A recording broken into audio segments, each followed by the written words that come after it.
Assalamualaikum Sabreaker, sehat semua kan kalian? Bang Ji balik lagi nih, mau lanjutin dongeng yang berjudul Hiro Doyan Tidur part ke-10. Untuk kalian yang baru gabung, silakan tonton video sebelumnya dulu ya, biar nggak pada bingung. Cek aja lah di playlist, ada kok. Dan jangan lupa buat sabrek. Kopinya udah siap, rokoknya udah dibakar. Bang Ji mulai. Yunsung sedang duduk di depan PC-nya. Ia menatap monitor dengan ekspresi bosan. Nampaknya Yunsung juga telah selesai menganalisa rekaman video pertarungannya melawan bos Karak. Dari rekaman itu, ia sudah dapat menyimpulkan bahwa hanya gaya permainannya lah yang berbeda. Mungkin itulah kelemahan dari skill narkolepsinya. Sambil merenggangkan pinggangnya, ia melihat sebuah iklan yang menarik muncul di monitor. Yunsung segera mendekat ke arah PC-nya. Ia melihat iklan kelas kendo. Yunsung berpikir, menurutnya belakangan ini Game Idea lebih gencar mempromosikan kelas latihan pedang. Saat game virtual reality menjadi pusat industri, semua pusat olahraga dan dojo bela diri mulai mengiklankan diri, atau sering disebut sindrom Idea. Yunsung juga pernah mendengar kalau keadaan fisik bisa berefek pada pengontrolanmu di Idea, dan menurutnya itu adalah kesempatan bagus untuk berkembang. Scene berpindah di depan gedung gym di kota. Ternyata Yunsung telah mendaftar gym, lalu ia berencana untuk mendaftar di dojo kendo juga. Ia pun mencari referensi tentang dojo di smartphone-nya. Namun, ia malah menemukan iklan praktek bela diri. Yunsung tertarik bergabung ke kelas itu. Ditambah lagi, tempat praktik bela diri ini berlawanan arahnya dengan tempat gym, yang membuat Yunsung bisa pemanasan setiap harinya. Gak perlu waktu lama, Yunsung segera cus ke tempat praktek bela diri itu. Ia sampai di depan pintu sebuah apartemen yang kurang terawat dan langsung memencet belnya. Tak lama kemudian, muncul pria paruh baya yang membukakan pintu sambil bertanya siapa gerangan orang yang mengetuk pintunya. Yunsung yang melihat Pak Tua itu keluar seketika memperhatikan postur tubuh pria itu.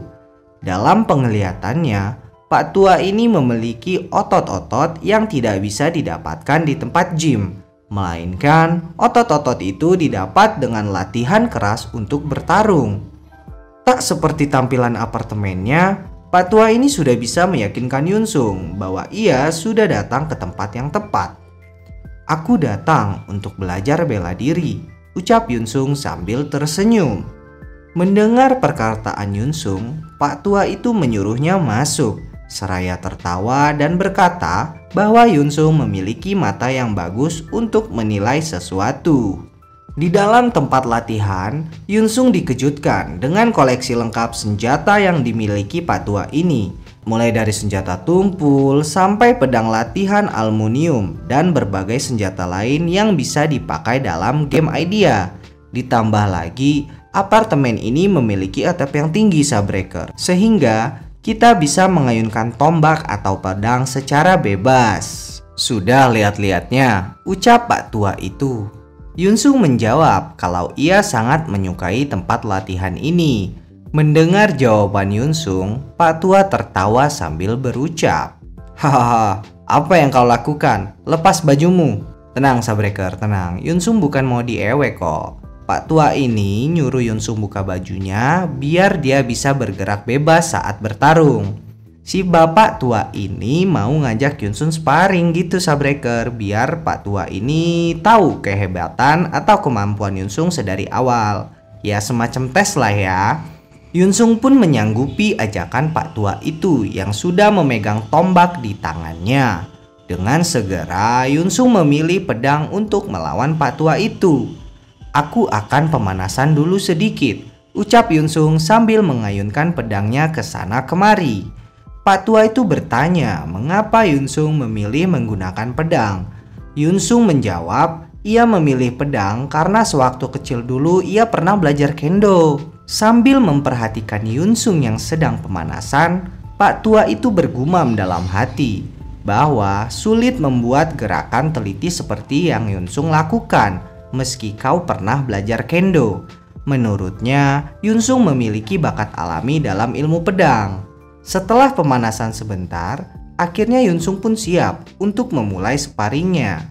Saat Pak Tua itu berkata mulai, Yunsung langsung berlari ke depan. Pak Tua ini lalu membentangkan tombaknya dengan maksud memperlambat gerakan Yunsung. Celetang! Tombak panjang itu ditebas oleh Yunsung yang menimbulkan getaran kuat di tangannya. Menurut Pak Tua, jika Yunsung seorang pemula, pastilah efek getaran tadi sudah cukup untuk membuat Yunsung menjatuhkan pedangnya. Dan alih-alih mundur, Yunsung malah maju. Pak Tua itu menilai langkah Yunsung itu sudah sangat tepat karena saat melawan tombak dengan pedang itu penuh trik Sabreker. Pak Tua meladeni tebasan Yunsung dengan santai, malahan ia tersenyum. Untuk beberapa saat mereka saling memberikan serangan. Pak Tua yang memakai tombak memiliki keuntungan jarak dan benar aja ia menggunakan tombaknya untuk memukul kaki Yunsung. Sontak Yunsung kehilangan keseimbangannya sesaat. Dengan cepat, Pak Tua memberikan tusukan tajam mengarah wajah Yunsung. Untungnya, Yunsung cepat merespon dengan memutar arah kakinya untuk menghindar sembari memberikan tebasan ke kaki Pak Tua itu. Mereka akhirnya berhenti menyerang dan Yunsung mencoba kembali berdiri. Terlihat Yunsung yang kelelahan, mungkin karena terlalu banyak bergerak saat menyerang tadi. Pak Tua yang berdiri di depan Yunsung takjub dengan kehebatan Yunsung. Tadinya ia hanya mengira bahwa Yunsung memiliki pergerakan yang teliti. Ternyata setelah dicoba, Yunsung juga memiliki pergerakan yang gak biasa. Pak Tua akhirnya senang karena ia menemukan seseorang yang pantas dijadikan murid.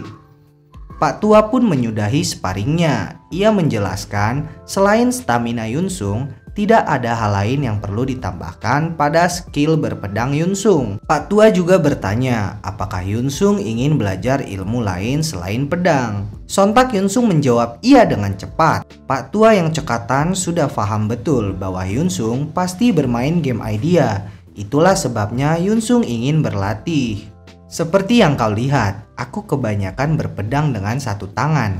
Tapi aku juga ingin memakai senjata dengan tangan kiriku, ucap Yunsung menyampaikan keinginannya. Kudengar itu kelas dalam game yang diperuntukkan untuk seni bela diri. Apa tak masalah? Lalu apa gaya bertarungmu? Tanya Pak Tua.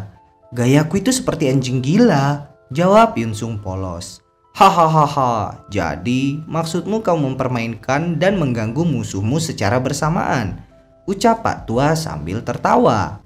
Pak Tua berbalik menaruh tombaknya dan beralih ke meja kecil di sampingnya. Bagaimana dengan Dager? Dager? Tanya Yunsung tak mengerti. Masih sibuk sendiri, Pak Tua itu mencoba memilih senjata. Kurasa ini lumayan bagus, ucapnya sambil berbalik dan berpose bak Hero Gushen. Sembari memberikan contoh gerakan, Pak Tua menjelaskan konsep senjata yang ia pakai. Dalam penjelasannya, serangan utama adalah dengan pedang. Lalu saat pertahanan Yunsung mulai terbuka, ia bisa menutupnya dengan Dager. Bukankah mulai sekarang ini akan bagus? Karena kau bisa melempar Dagermu, ucap pria tua sambil melempar Dager ke arah depan. Kombinasi pedang dan Dager. Yunsung tersenyum yang mengisyaratkan bahwa ia setuju dengan pilihan Pak Tua. Menurut Yunsung, Dager lebih cepat daripada pedang. Jadi sambil menyerang kita juga bisa mempertahankan diri. Tentu saja itu berbeda tergantung skill individu pengguna. Kalau kita membicarakan Yunsung, hal itu bukanlah masalah untuknya ya. Karena Yunsung udah memiliki bakat alami dan hanya butuh waktu sebentar untuk terbiasa. Kalau begitu, kapan kau mau mulai latihan? Tanya Pak Tua pada Yunsung. Kumohon sekarang juga, jawabnya penuh semangat. Scene berpindah di dalam dungeon. Terlihat seorang wanita yang sedang ngos-ngosan melawan seorang monster Raja Serigala. Wanita itu adalah Rin, ketua guild pahlawan yang sedang memakai akun utamanya. Masih inget kan Sabreaker sama si Rin? Rin ini kawan partinya Yunsung ketika melawan bos si Beris. Tapi waktu itu dia pakai akun alternya. Kalau nggak salah video part 7-8 deh kayaknya. Cek aja lah ya kalau mau mastiin. Oke, kita lanjut. Dengan gerakan yang aduhai, Rin mengayunkan pedangnya ke arah monster Raja Serigala sampai monster itu mati menjadi remahan rengginang. Sesaat, ia mengingat gerakan dari Babang Yunsung saat melawan monster si Beris. Ia merasa ini semua tak sesuai dengan ekspektasinya. Ia juga sadar bahwa selama ini telah menjadi arogan. Apa aku bisa bertemu Yunsung lagi? Ucapnya sambil melihat drop item. Rin sangat ingin merekrut Babang Yunsung ke dalam guild pahlawannya. Kita flashback dulu Sabreaker, saat dimana Yunsung bersama Rin dan Yun mengerjakan dungeon melawan monster Serbis. Terlihat banyak sekali drop item yang ditinggal turu sama Yunsung. Rin dan Yun bingung apa yang harus mereka lakukan setelah melihat Yunsung yang langsung tidur ketika telah mengalahkan monster Serbis. Mereka memutuskan untuk menunggu Yunsung bangun sambil mereka beristirahat juga. Iyalah, mereka juga kan capek. Walaupun mereka itu nggak berantem, tapi mereka itu ngejar Yunsung sampai 10 jam atau iya kayaknya 10 jam di dalam dunia game gitu.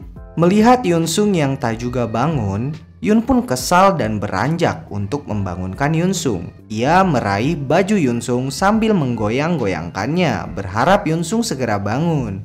"Permisi, bukannya sekarang sudah waktunya untukmu bangun?" teriak Yun kesal. Rin gak bisa berbuat apa-apa melihat sikap adiknya yang kurang sopan itu. Yunsung juga tidak bergeming sama sekali. Namun sebuah notifikasi muncul yang memberitahu kalau karakter Yunsung akan logout otomatis. Soalnya dia sudah tidur terlalu lama di dalam game. Seperti melakukan hal yang percuma, kedua kakak beradik itu tampak kecewa. Dengan muka datar, Yun pun berucap, akan kuatur waktunya. Karena levelku dan Yunsung sama, mungkin kita akan bertemu lagi." Rin pun setuju dengan ide adiknya itu. Oke, jadi itulah endingnya party Yunsung di dungeon si Beris Sabreaker. Ya gantung sih, karena mereka belum bagi-bagi drop item dari monster Serbis. Dan juga mereka belum saling invite gitu kan. Jadi yang gantung hilang gitu aja tanpa jejak. Dan untuk sementara waktu, semua hasil drop item masih dipegang oleh Rin. Oke, kita balik lagi ke Rin yang lagi mainin akun aslinya. Setelah mengalahkan monster Raja Serigala tadi, Rin masih berlatih keras di dalam dungeon. Ia bertekad untuk bertemu Yunsung lagi. Jika ada orang yang sehebat Yunsung dan menguploadnya ke YouTube, hal itu akan menjadi viral kan? Jadi Rin ini udah tahu kalau Yunsung itu YouTuber pemula. Soalnya di awal gabung party, Yunsung juga udah ngasih tahu Rin sama Yun kalau dia itu lagi memulai menjadi YouTuber. Makanya dia pakai topeng untuk personanya. Nah, kalau Rin ini nonton videonya Yunsung, pasti Rin bisa nemuin keberadaan Yunsung dan bisa ketemu lagi. Pokoknya dia udah bertekad banget lah untuk ngerekrut Yunsung ke guildnya. Ya siapa sih yang gak pengen gitu punya player yang punya kelasnya itu kelas God atau dewa. Itu satu-satunya loh di game Idea ini. Tapi sebelum itu, kalau Rin mau ngerekrut Yunsung, maka Rin sebagai kepala guild harus bertambah kuat juga. Karena lucu kan kalau kepala guild lebih lemah daripada anggotanya. Setidaknya itulah pemikiran Rin.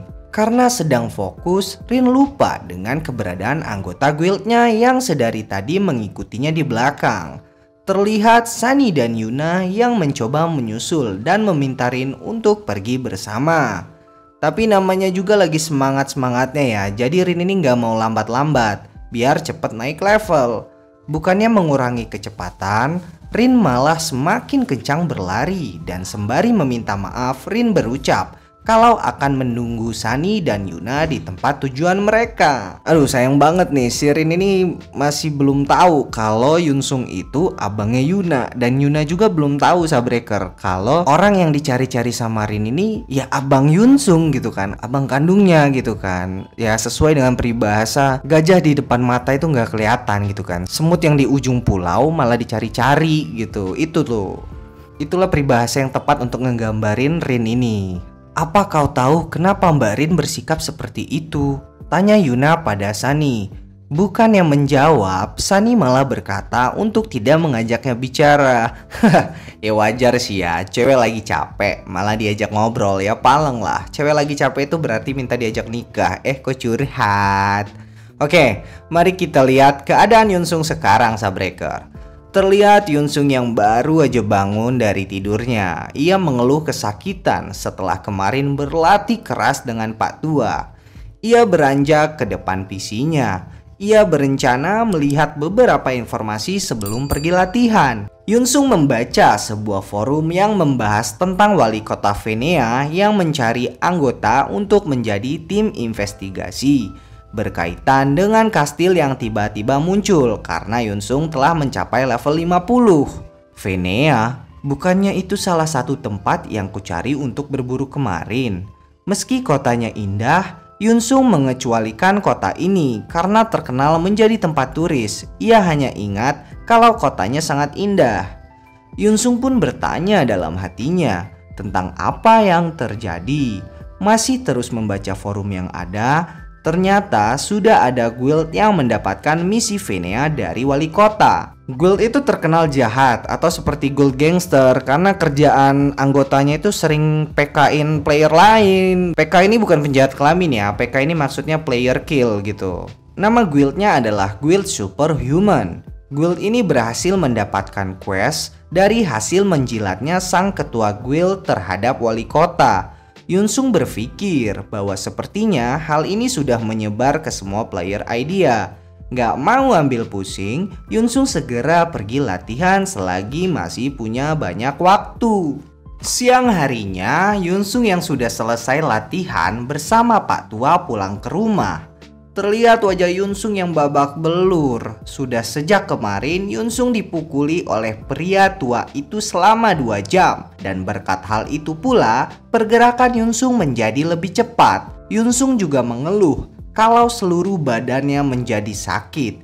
Ia bertekad suatu hari nanti akan memukul balik si pria tua itu. Waduh, jangan dicontoh nih adik-adik, nggak boleh kurang ajar sama guru. Setelah latihan bersama pria tua, Yunsung mendapatkan skill baru. Karena nggak sabar, ia langsung login ke game idea untuk mencoba skill tersebut.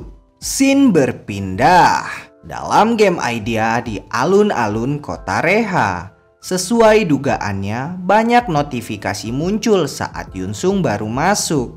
Yah, ini adalah salah satu kelebihan skill narkolepsi, di mana sang user bisa tetap level up saat tidur. Kali ini semua status Yunsung meningkat hampir sama rata. Setelah memeriksa semua pesan, Yunsung melihat sekelilingnya. Ia berkata bahwa alun-alun Reha tetap ramai seperti biasanya. Saat bersamaan, Yunsung terfokus pada seorang player yang berdagang di alun-alun Reha.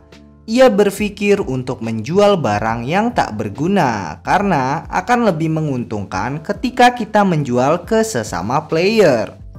Yunsung pun berjalan ke arah player pedagang itu. "Aku ingin jual beberapa itemku," ucap Yunsung. "Oh, selamat datang," ucap player dagang ramah. Singkat cerita, Yunsung telah menjual semua item tak bergunanya.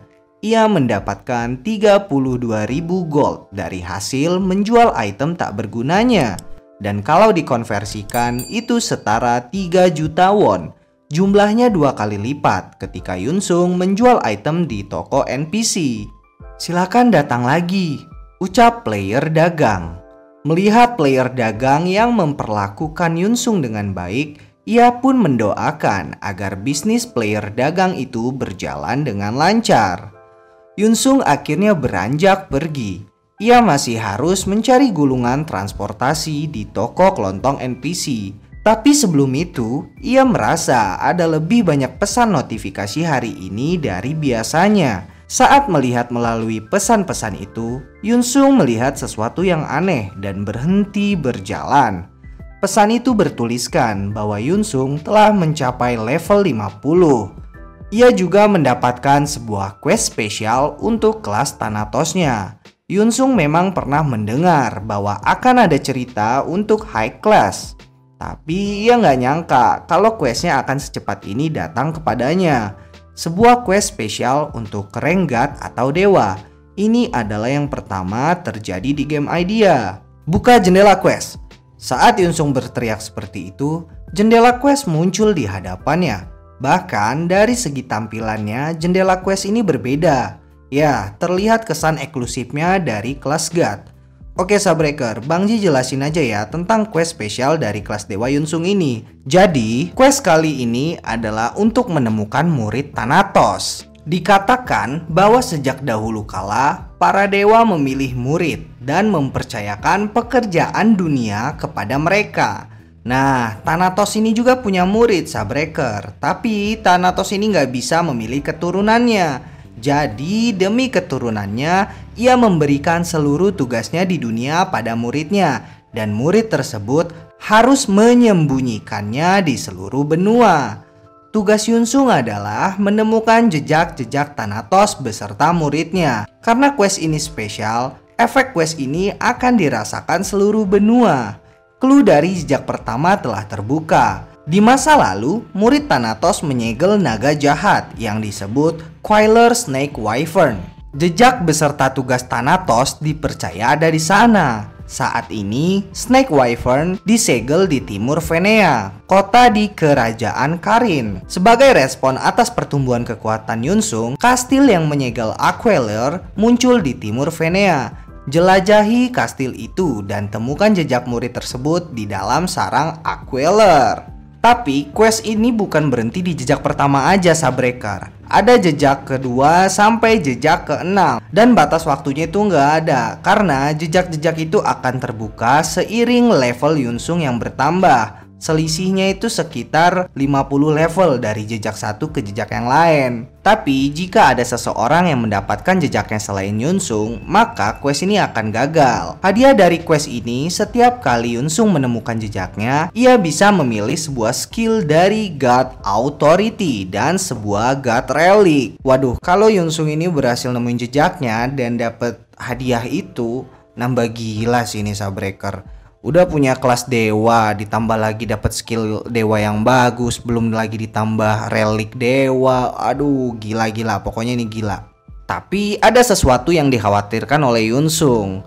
Ia khawatir gimana kalau pasukan investigasi menemukan jejaknya lebih dulu. Kalau sampai itu terjadi, Yunsung akan turun ke level 1. Dengan muka kesal, Yunsung itu protes. Soalnya ia akan turun level 1 dari level 53. Bukannya turun 1 level, tapi langsung turun ambles pokoknya. Ya sedikit nggak masuk akal sih memang. Tapi ya high risk, ya high return juga kan. Karena quest ini, hunting itu jadi nggak penting buat Yunsung. Pokoknya gimana caranya, ia harus berhasil dalam quest ini. Yunsung berpikir, dari namanya aja udah nggak biasa, pasti skill dan relik itu akan luar biasa.